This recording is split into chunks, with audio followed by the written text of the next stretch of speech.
ولد إحداد في 9 مارس 1932 بولاية بجاية أينكابور وترعرع، وبحكم عمل والده كقاض في ولاية جيجل تلقى العالم الجزائري تعليمه الابتدائي هناك قبل أن يواصل تعليمه الثانوي بمسقط رأسه. وطالما تمتع الشهيد النابغة بوطنية ونخوة عالية كانت سببا في انخراطه في الكشافة الإسلامية ونضاله في صفوف الاتحاد العام للطلبة المسلمين الجزائريين، وكذا مشاركته في مظاهرات 8 ماي 1945.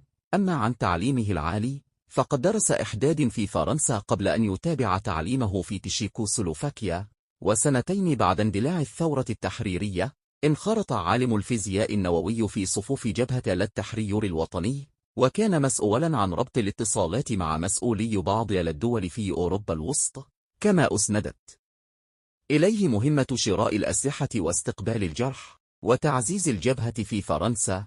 وكان عبد الحفيظ إحداد يقود فريقيا متكونا من 15 مهندسا متخصصا في الهندسة الذرية ممن تلقوا تكوينا في صربيا، واغتيل العالم الجزائري الفذ على يد المصالح الفرنسية الخاصة يوم 11 جويلية 1962 بعد استهداف طائرته إليوشين 18 للتابعة للخطوط الجوية التشيكوسلوفاكية في الأجواء المغربية.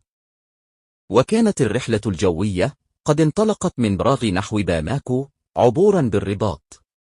ويعتبر عبد الحفيظ إحداد أحد أبرز الأسماء التي قدمت الكثير في المجال العلمي داخل الجزائر، وهو أول مهندس جزائري وإفريقي في الفيزياء النووية.